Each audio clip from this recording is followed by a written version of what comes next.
All right, y'all, we got an ice storm here at the house, and we want a little bit of comfort food, so I'm going to cook some rutabagas today. I had some people wanting to know how I cook some of my stuff, so I'll show you how I get it done today. We've got some rutabagas we pulled out of the garden. We've got them washed up. We're going to cut the tops and the bottoms off of these things.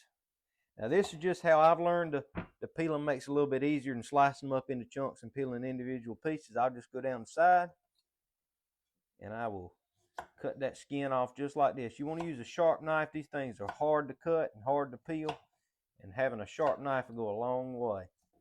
So now I got that done, I can work on this end.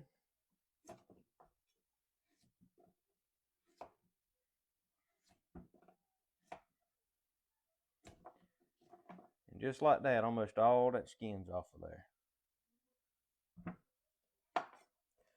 I'll split it in half.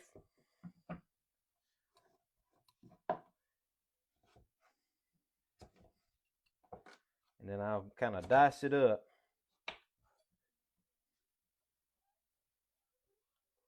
In about 1-inch size cubes. I'll put them in my colander. And they'll be ready to be washed again real good before we put them in some water and get them cooking. I'm going to get the rest of these things cut up here and we'll be right back. All right, we got these things diced up and washed real good.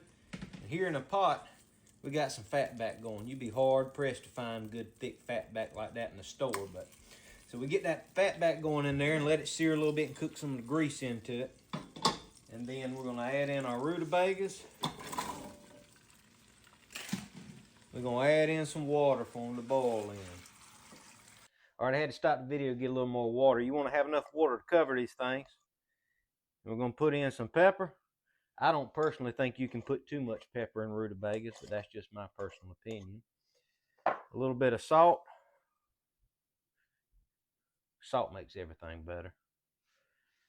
And just a touch of sugar. Now, I don't never measure none of this stuff.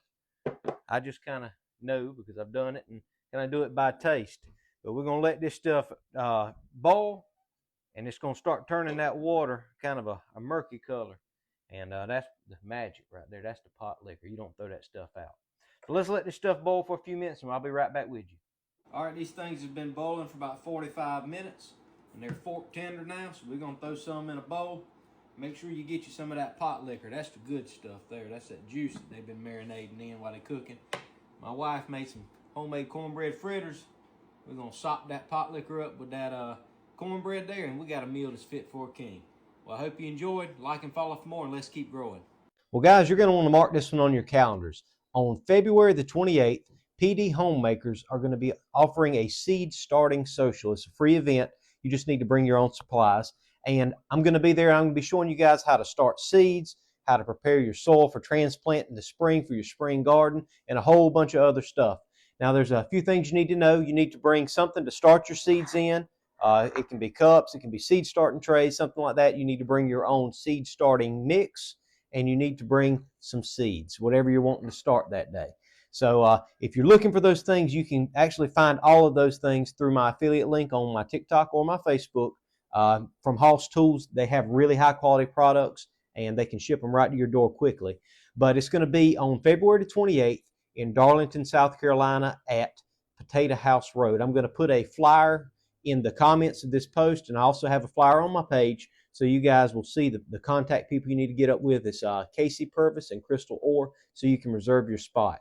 Now, this is a free event, but like I said, you need to bring this stuff, and it's open to adults, whether you're a new gardener or somebody with some experience. Something is going to be good in this thing for you. And it's also open to family and children, but we need to make sure that the children are all the time supervised. There's going to be some farm animals out there, so we just want to make sure everybody's safe, and make sure you have a few things at home that you're going to need. One's going to be a grow light, a seedling warming mat, and a small fan to improve airflow around the plants and strengthen the stems of your transplants. So that's the stuff you need to know. Make sure you guys contact them and reserve your spot because the spots are limited. Well, I hope to see you there, and let's keep growing.